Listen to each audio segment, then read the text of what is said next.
Hola a todos, vamos a conversar el día de hoy sobre la reciente publicación que se ha hecho de la actualización de las guías CADIGO, pues coincidiendo con la reciente celebración del Día Mundial del Riñón y como una manera de concientizar también no solo a los médicos, sino a las personas en general sobre la importancia y relevancia de este tema. Vamos a enfocarnos en los 10 mensajes principales para el manejo de personas con falla renal crónica o enfermedad renal crónica de estas guías. El primer mensaje versa en el tratamiento de las personas con enfermedad renal crónica como una estrategia integral. Es decir, no tomar en cuenta solo un aspecto o dos del paciente en cuanto a su manejo medicamentoso o nutricional, sino hacerlo de forma integral, buscando reducir los riesgos de tanto de la progresión de la falla renal crónica como de las eventuales complicaciones que puedan existir. Esto a través de una estrategia basada en la educación hacia el paciente, mejorando el estilo de vida, procurando que sea un estilo de vida saludable,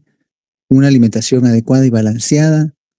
el ejercicio adecuado al contexto del paciente, los pacientes que fumen, pues procurar que dejen de fumar, y el uso adecuado y concienzudo de los medicamentos. El segundo mensaje, pues precisamente va enfocado en el énfasis, el reforzamiento de la importancia de una dieta balanceada, diversa y saludable para nuestros pacientes con enfermedad renal crónica. Muchos pacientes o familiares de pacientes tienen el concepto de que como tienen este problema, prácticamente ya no pueden comer pues casi que nada. Pero si tenemos ese enfoque, al final de cuentas lo que va a suceder es que se va a ver comprometida la condición nutricional de los pacientes y eso puede afectar negativamente su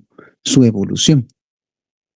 Hay que favorecer, eso sí, que la alimentación vaya enfocada en aumentar el consumo de alimentos basados en plantas, reduciendo el consumo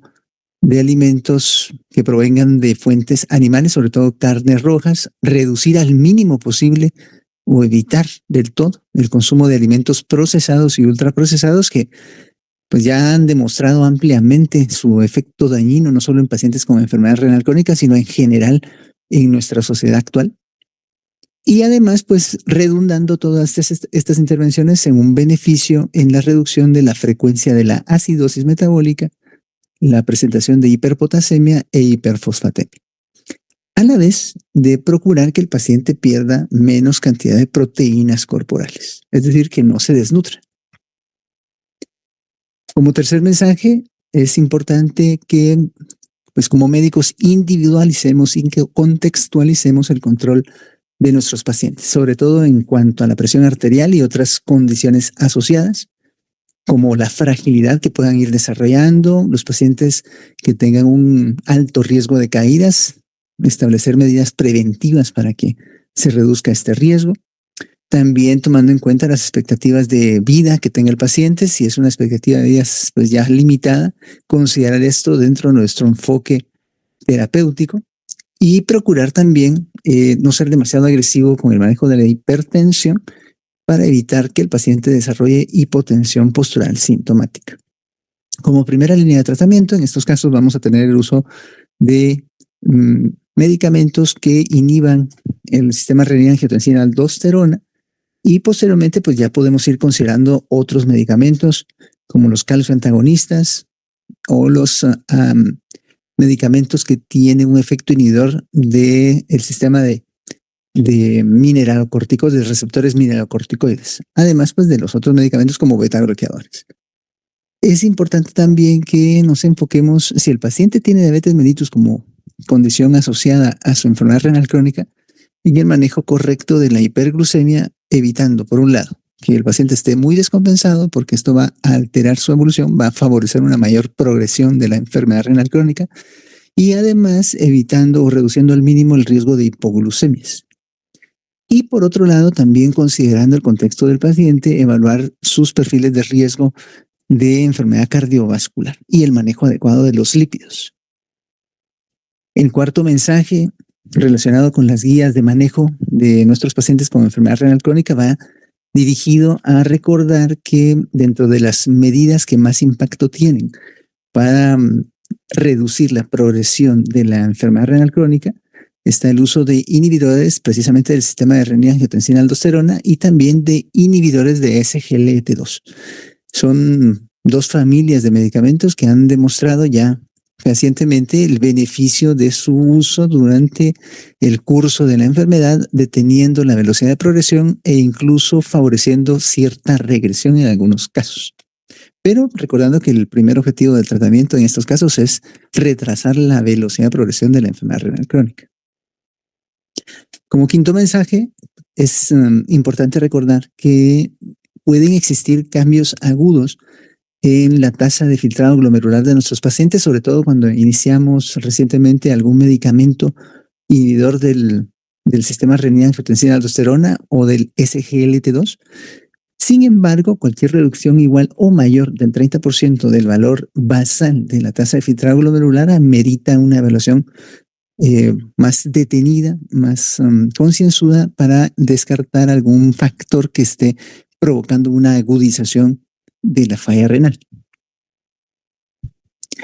El sexto mensaje está enfocado en recordar que nuestros pacientes con enfermedad renal crónica pues ya de por sí pueden tener un contexto de alto riesgo de enfermedades cardiovasculares y que en los pacientes, después de hacer una evaluación precisamente del riesgo que puedan tener a 10 años, debemos establecer la conveniencia y necesidad de realizar estudios adicionales para pues convenientemente o a tiempo desarrollar estrategias que disminuyan el impacto de estas condiciones, sobre todo evitando que tengan algún evento de tipo vascular, ya sea una angina, infarto o un evento cerebrovascular. De hecho, el tener falla renal crónica pocas veces contraindica del todo la realización de estudios de imágenes complementarios, y en casos en los que haya que hacer uso de medio contraste, pues se tiene que consensuar con el paciente y con el radiólogo en este caso, cuál será la estrategia más adecuada para reducir el impacto de la intervención en nuestros pacientes y que no exista agudización del problema. También es importante, como séptimo mensaje, que evaluemos de manera rigurosa todos los medicamentos de manera periódica que nuestro paciente esté consumiendo para revisar factores como la adherencia, que la condición que indicó el uso de X o Y medicamento siga existiendo, o si ya no, pues descontinuar el tratamiento, evaluar posibles interacciones medicamentosas en los fármacos que el paciente esté utilizando y también revisar si el paciente está consumiendo medicamentos de venta libre o no regulada. Esto es un aspecto bastante frecuente. Los pacientes, de hecho, ni siquiera perciben que estas otras fármacos o medicamentos que estén tomando como suplementos nutricionales, vitamínicos o incluso situaciones que no tienen ningún tipo de registro sanitario, no lo perciben como algo que eventualmente pueda afectar su evolución, pero que sí efectivamente puede tener algún impacto negativo sobre no sobre su salud, sino sobre el bolsillo de los pacientes, que al final no son medicamentos o intervenciones baratas tampoco. Entonces hay que estar revisando que no estén consumiendo algo que potencialmente sea peligroso. Y procurar siempre adecuar la dosis de acuerdo a la tasa de filtrado glomerular de nuestros pacientes. Precisamente en ese sentido, el octavo mensaje es pues evaluar, discontinuar o reiniciar algunos medicamentos en ciertas condiciones. Puede ser que nuestro paciente sufriera algún evento agudo, alguna infección, algún proceso, por ejemplo, diarreico agudo, que ameritó que suspendiéramos transitoriamente algún medicamento, pero que ya cuando se estabiliza el paciente, pues hay que considerar reiniciarlo y hay que darle instrucciones claras y un plan completo y adecuado para el reinicio de los mismos. Todos estos eventos evidentemente hay que registrarlos en el expediente clínico del paciente. El noveno mensaje va dirigido a que recordemos el control adecuado y correcto de los síntomas de nuestros pacientes,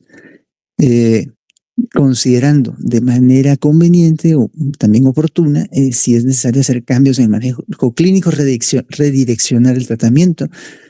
también evaluar opciones de manejo de soporte adicional para nuestros pacientes y comunicar de manera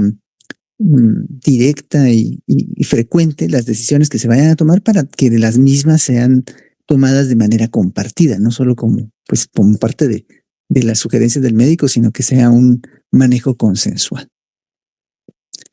El último mensaje, que es el 10º, va pues precisamente dirigido a que recordemos que se debe planear por adelantado y de forma cuidadosa el manejo de nuestros pacientes. Los pacientes deben estar enterados de cada una de las etapas que va a involucrar su problema de enfermedad renal crónica y cuáles son los objetivos que vamos a tener para cada una de estas etapas. Y que pues de acuerdo a cómo evolucione, deben también conocer que deben realizarse adecuaciones a las intervenciones que se estén realizando. De esta manera concluimos la actividad por hoy y deseamos pues que haya sido enriquecedora. Nos vemos en una próxima oportunidad. Hasta pronto.